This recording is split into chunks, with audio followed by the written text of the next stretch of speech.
हिंदी भाषा। इसके अंतर्गत हम भाषा के विविध रूपों की चर्चा करेंगे। भाषा के विविध रूप। हमने आपको अगले वीडियो में बताया कि भाषा के विविध रूप होते हैं। मौखिक और लिखित के अलावा पहली जो भाषा का रूप है वह है सृजनात्मक भाषा। सृजनात्मक भाषा। इस भाषा का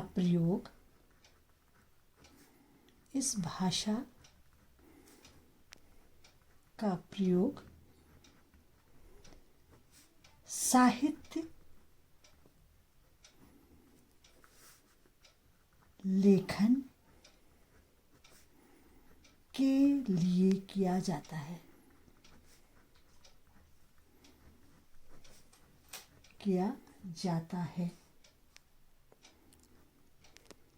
यह भाषा बोलचाल की भाषा से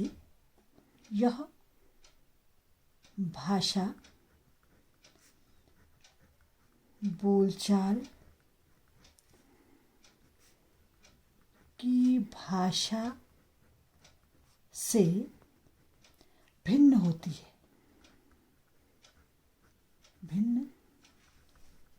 है। इस भाषा में ही नाटक, उपन्यास, कहानी आदि का सृजन किया जाता है। रामचरितमानस और पृथ्वीराज रासो जो हैं वह सृजनात्मक भाषा में लिखे गए हैं, क्योंकि इसमें रस और छंद, अलंकारों का प्रयोग मिलता है। इस भाषा में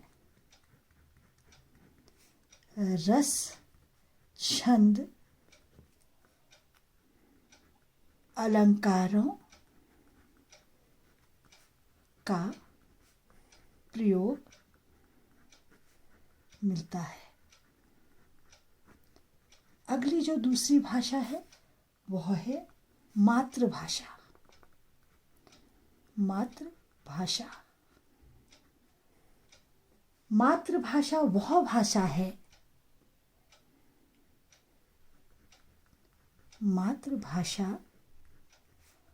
वह भाषा है जो व्यक्ति जन्म से ही सीखता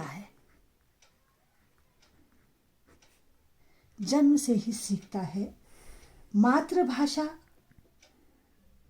वह भाषा है जिसमें हम अपने परिवार और जो हमारे संस्कार हैं वह हमें मातृभाषा द्वारा ही मिलते हैं। तीसरी जो भाषा है वो है माध्यम भाषा। माध्यम मतलब क्या मीडियम है। शिक्षा के क्षेत्र में इस भाषा का विशेष महत्व है।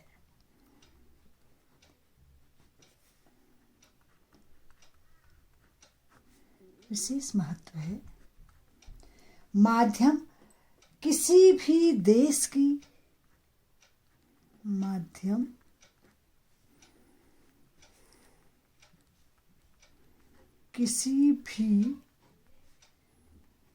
देश व समाज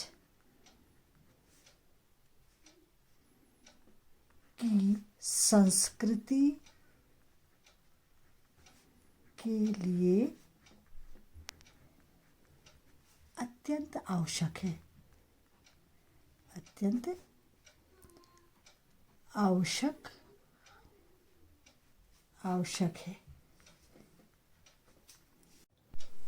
अगला है संचार भाषा। आज का जो हमारा युग है, आज का युग जन संचार का युग है। मीडिया के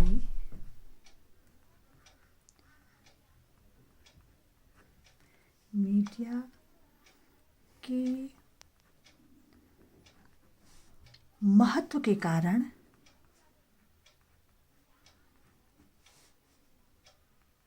आधुनिक युग में संचार का महत्व दिनों दिन बढ़ता जा रहा है। जब किसी भाषा का प्रयोग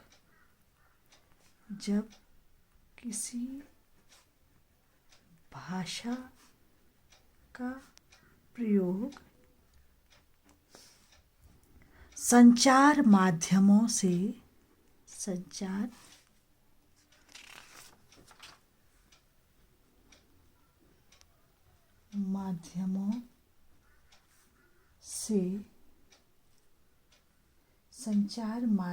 से होता है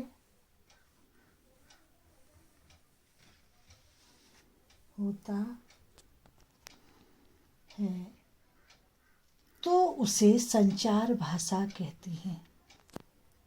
उसे संचार भाषा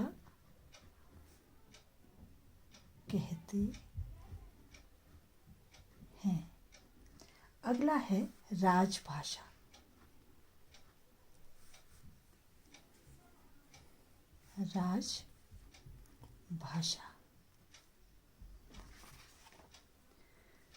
राजभाषा का सामान्य अर्थ है, राजभाषा का सामान्य अर्थ है राजकाज की भाषा।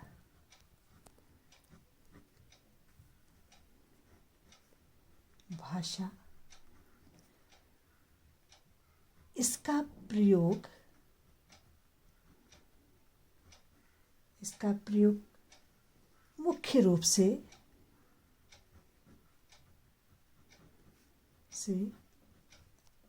विधानसभा,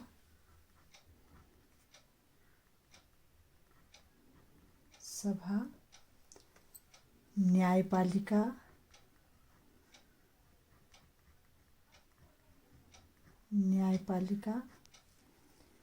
कार्यपालिका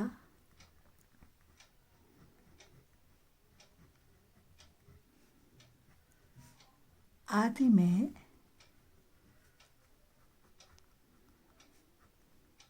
किया जाता है।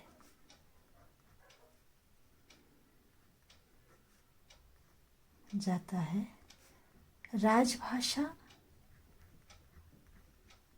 और राष्ट्रभाषा में अंतर होता है।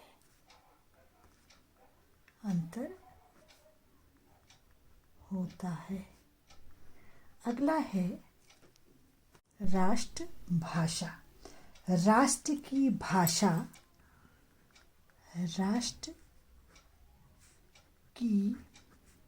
भाषा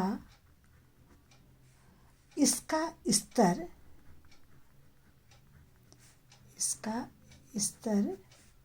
राजभाषा से उच्चतर होता है।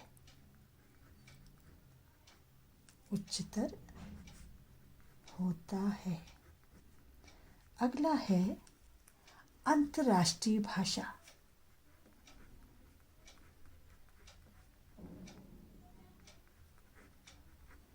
अंतर्राष्ट्रीय भाषा। जो भाषा अपनी राष्ट्र के साथ साथ विश्व के अन्य राष्ट्रों में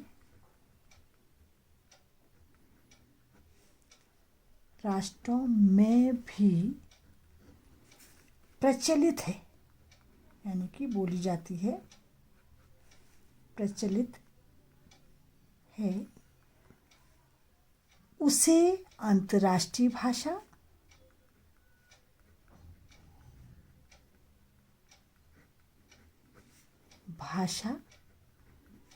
या विश्व भाषा कहा जाता है।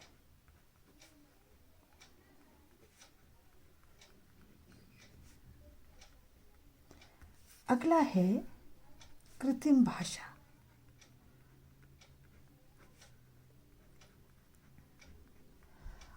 अंतर्राष्ट्रीय स्तर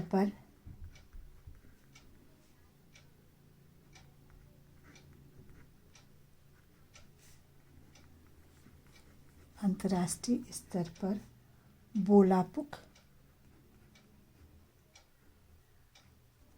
इंडो, आइला जैसी कृत्रिम भाषाएं हैं। कृत्रिम भाषा मानी गई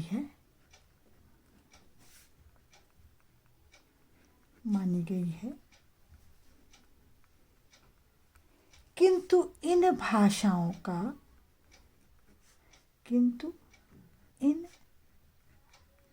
भाषाओं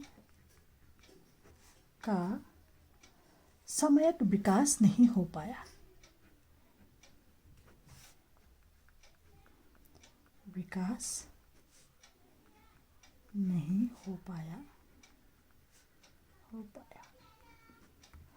अगला है कूट भाषा।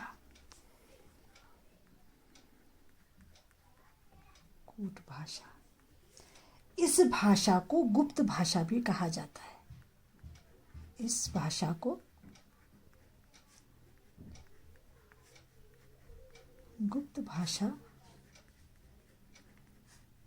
भी कहा जाता है।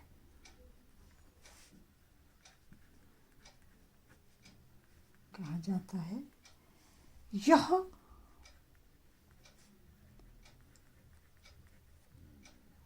कृत्रिम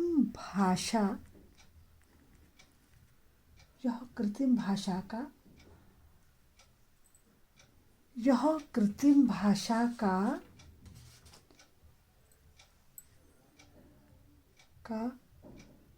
एक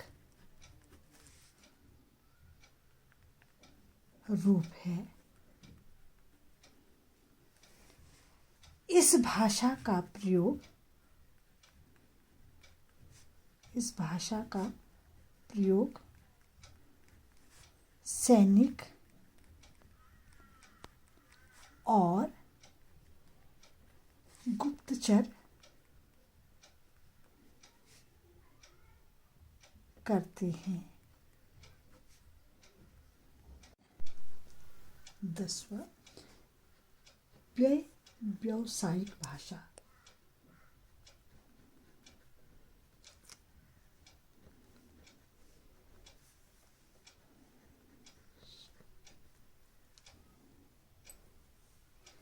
समाज के सभी लोग एक प्रकार का व्यवसाय नहीं करते। समाज में सभी लोग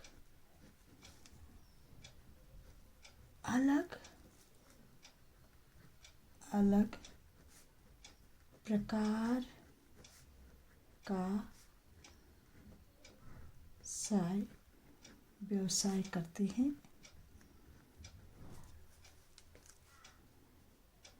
उनकी भाषा और शब्दों में विशेष अंतर देखा जाता है।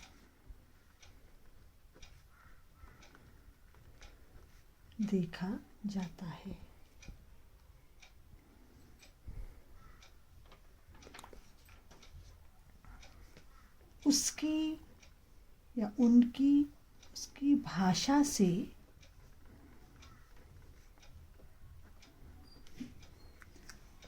उनके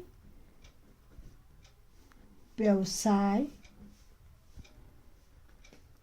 का अनुमान लगा लिया जाता है।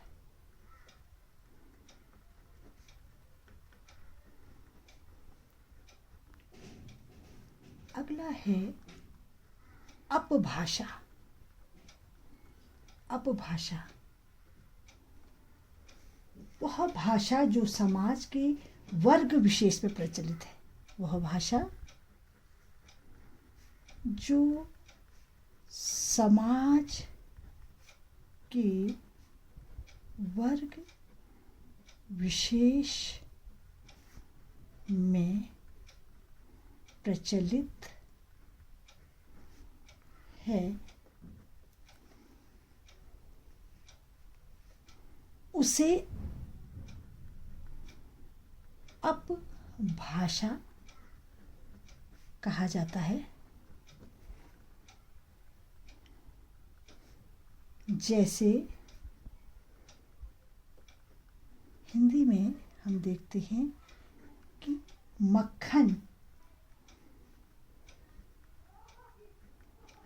मक्खन शब्द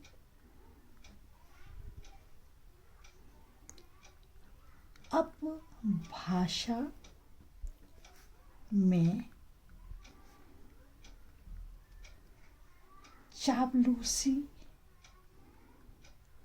चापलूसी का बोधक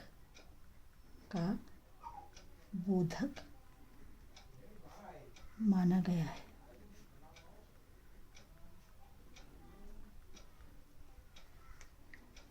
भाषा के विविध रूपों के बारे में ये संपूर्ण भाषा के विविध रूप हैं। अगला जो है वह है लिपि और भाषा। बिना लिपि के कोई भी भाषा संभव नहीं है। जैसे हिंदी देवनागरी लिपि में लिखी गई है।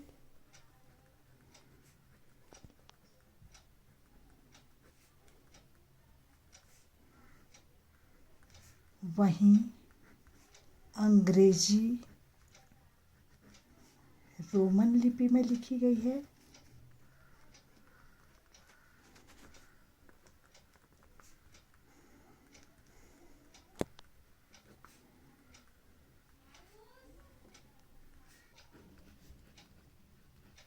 लिपि में लिखी गई है।